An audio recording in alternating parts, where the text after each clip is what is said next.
गोनू झा की कहानी सुनाने जा रही हूँ। शीर्षक है नहले पे दहला। एक शाम गोनू झा अपने तालाब के पास टहल रहे थे। मंद मंद बयार बह रही थी। गांव के घरों से धुआं उठने लगा था।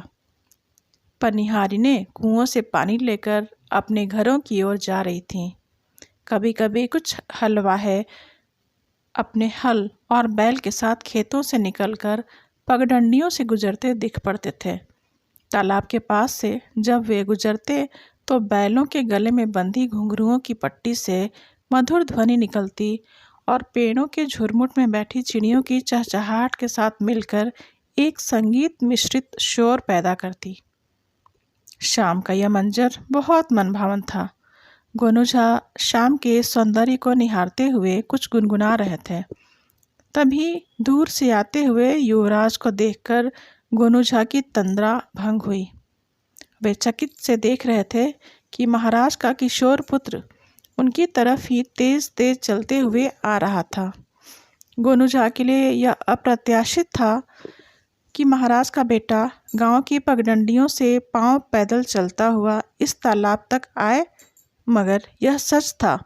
थोड़ी ही देर में राजा का बेटा उनके सामने खड़ा था। गोनू झा ने उसकी ओर देखा। युवराज हाँफ सा रहा था। तेज चलने के कारण उसकी सांसें फूल गई थीं। युवराज ने गोनू झा के पास पहुंचकर उन्हें नमस्कार किया। गोनू झा ने युवराज की ओर देखकर मुस्कुराते हुए पूछा, क्या बात है युवराज, गांव की सैर के लिए निकले हो? युवराज ने अपनी सांसों पर काबू पाते हुए कहा, पंडित जी, मुझे कोई सच सा लगने वाला ऐसा झूठ बताइए जिससे बड़ा कोई झूठ हो ही नहीं। युवराज की बात सुनकर गोनू झा हतप्रभ रह गए। अरे ऐसा क्या है युवराज, अचानक आपको क्या सूझी कि एक झूठ की तलाश में गांव चले आए? गोनू झा ने पूछा। हालांकि गोनू झा समझ चुके थे कि जरूर कोई ऐसी घटना हो गई है जिससे युवराज परेशान हैं और खुद चलकर उनके पास आए हैं। युवराज ने उनकी ओर अनुनय भरी दृष्टि से देखा और कहा, बस पंडित जी, मुझे आप कोई ऐसा झूठ बताइए जिसकी कोई काट नहीं हो। गोनू झा ने युवराज की बेकली भांप ली और उसका कंधा थपथपाते हुए बोले, युवराज, आपको झूठ सुनना है तो मैं ज़रूर सुनाऊंगा, लेकिन यदि आप मुझे बता दें कि आप यह झूठ क्यों सुनना चाहते हैं तो शायद मैं आपके लिए ज़्यादा अनुकूल झूठ बता पाऊँ। आइए घर चलते हैं, वहीं बैठकर बातचीत करते हैं और आपकी ज़रूरत समझकर कोई झूठ भी आपको बता दूंगा। गोनू झा अपने साथ युवराज को लेकर अपने घर आ गए। पत्नी को आवाज़ देकर युवराज के लिए मिठाई और लस्सी मंगवाई। जलपान से निवृत्त होकर युवराज ने फिर गोनू झा से कहा, पंडित जी, शाम ढल रही है। महल में मेरे न होने से वहाँ सभी चिंतित होंगे। कृपया कोई मुझे झूठा सुना दें, ऐसा झूठ जिससे बड़ा झूठ कोई दूसरा मुझे नहीं सुना सके। गोनू झा ने कहा, युवराज, पहले आप मुझे बताएं कि आप ऐसा क्यों सुनना चाहते हैं झूठ। मुझे पूरी बात बताइए, तभी मैं आपकी कोई सहायता कर सकूंगा। युवराज ने गोनू झा को बताना शुरू किया। पंडित जी, आज सुबह मैं दीवान और नगर सेठ के पुत्रों के साथ बाजार गया। वे दोनों मेरे मित्र हैं और सहपाठी भी। हम तीनों बाजार में मटर गश्ती करते हुए इधर उधर की बातचीत कर रहे थे। थोड़ी देर में ही बातें झूठ पर टिक गईं। सभी तरह तरह की झूठी गप्पें हाँकते और हंसते। इसी तरह बात बात में हम तीनों बहुत जोश में आ गए और हम में बाजी लग गई कि जो सबसे बड़ा झूठ बोलेगा उसे 100 स्वर्ण मुद्राएं मिलेंगी। इतना कहकर युवराज चुप हो गया।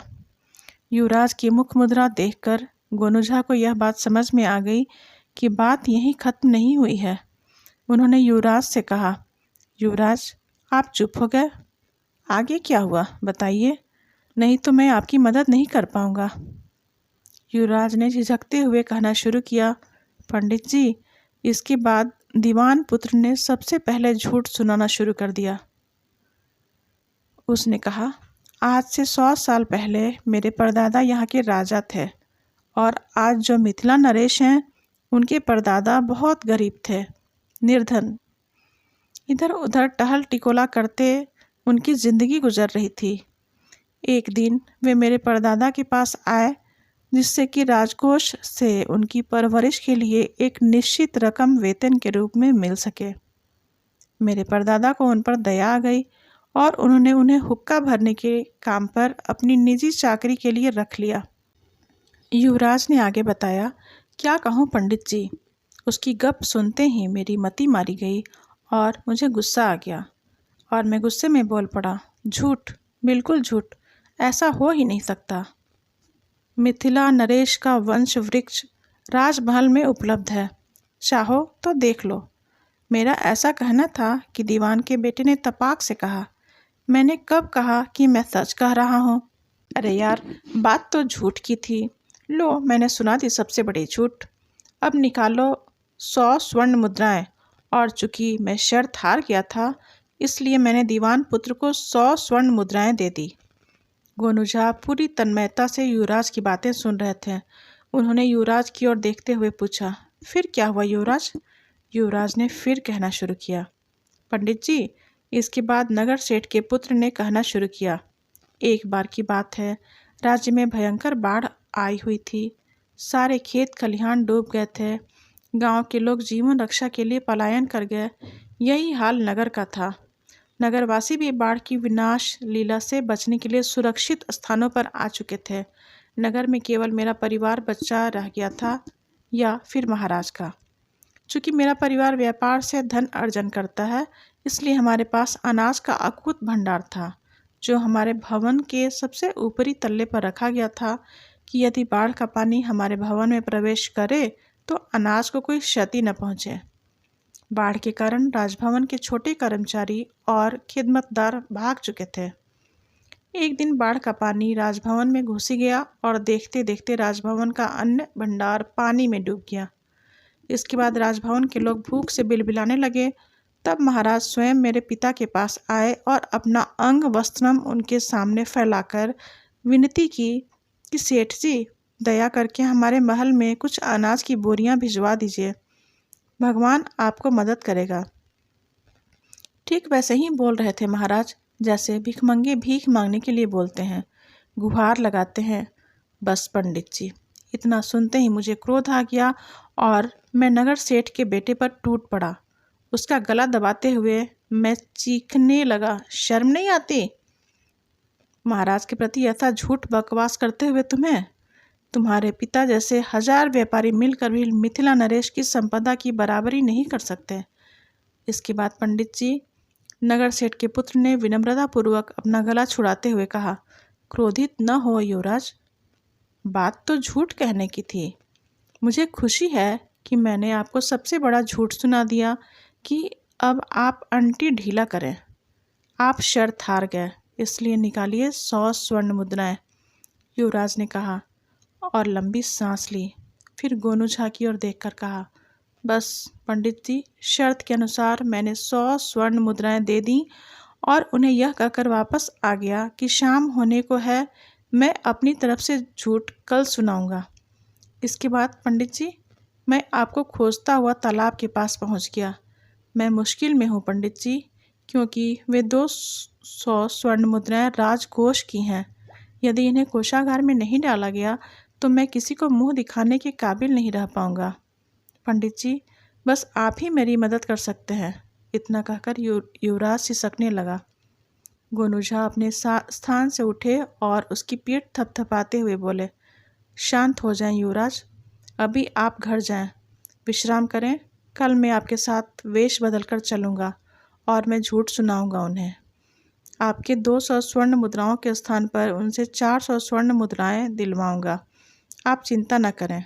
हाँ, कल जब मैं आपके साथ चलूँ तो आप अपने मित्रों से मेरा परिचय यह कहते हुए कराएं कि ये मेरे मामा हैं। यह सब कहते हुए आप बिल्कुल नहीं घबराएं, बाकी मैं संभाल लूँगा। युवराज आश्वस्त होकर गोनूझा के घर से राजमहल वापस लौट गया। दूसरे दिन गोनूझा के साथ युवराज बाजार पहुंचा। थोड़ी ही देर में दीवान का पुत्र और नगर सेठ का पुत्र भी वहां पहुंच गए। दोनों मन ही मन प्रसन्न थे कि कल तो युवराज से 100-100 स्वर्ण मुद्राएं दोनों ने जीत ली थीं। शायद आज भी कुछ लक्ष्मी कृपा हो जाए। युवराज अपने मित्रों के साथ बाजार के मध्य में बने चबूतरे तक आया, जहां बाजार में आए लोग आवश्यकता पड़ने पर विश्राम करते थे। इसके बाद उसने अपने मित्रों का परिचय अपने मामा बने गोनू झा से कराया।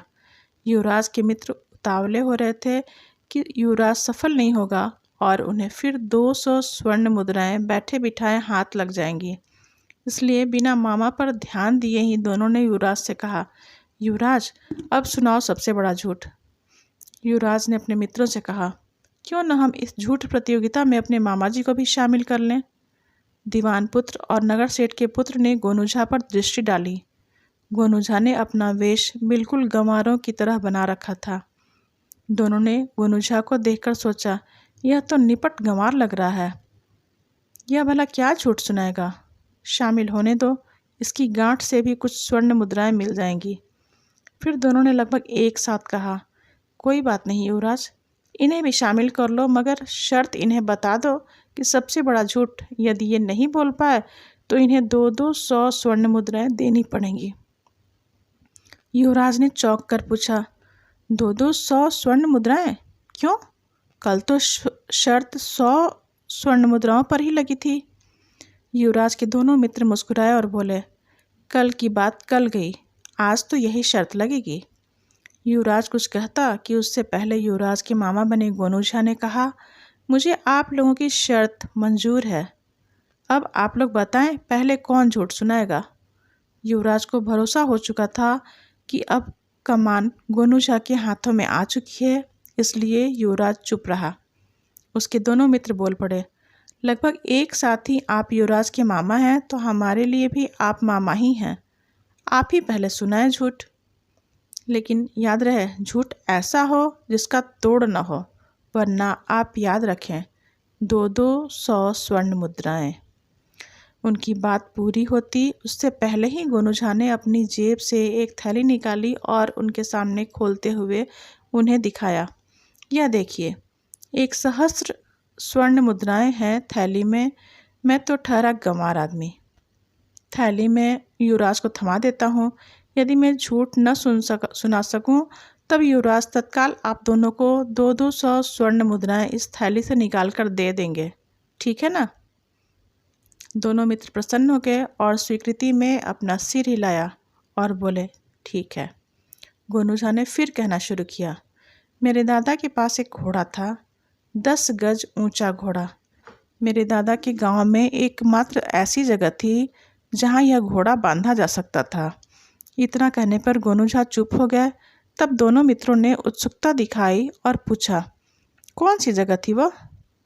वह जगह थी गांव के 300 साल पुराने वट वृक्ष की शतनार डालियों के नीचे, क्योंकि हमारे इलाके में आम घरों की ऊंचाई 2 गज होती थी और पेड़ आदि भी बहुत हुए तो 3-4 गज ऊंचे बस, और घोड़ा 10 गज का।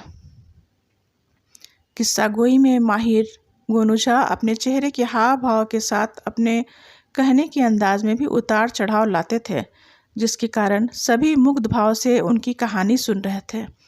कुछ दिनों में ही घोड़े के शरीर पर एक वट वृक्ष पैदा हो गया। घोड़े की पीठ पर उगे वट वृक्ष की डालें 3-4 मील तक आकाश में फैल गईं। मेरे दादाजी ने उन डालों पर बांस की चचड़ी बनवाई, मजबूत चचड़ी पर 10 फीट मिट्टी डलवा दी। इस तरह दादाजी ने घोड़े की पीठ पर उगे वट वृक्ष को 3 मील लंबे और 3 मील चौड़े समतल भूतल के रूप में बदल दिया और वे उस पर खेती करने लगे।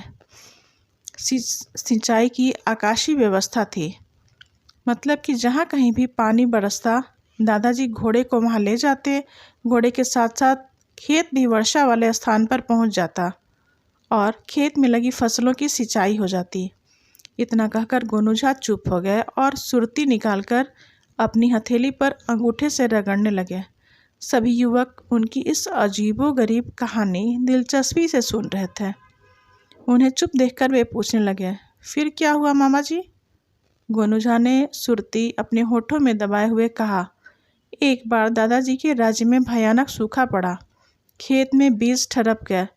दूर दूर तक हरियाली झुलस गई, पेड़ ठूंठ बन गए, लोग त्राही त्राही करने लगे, लेकिन घोड़े की पीठ पर उगे वट वृक्ष पर बने खेत की फसलें लहलहा रही थीं।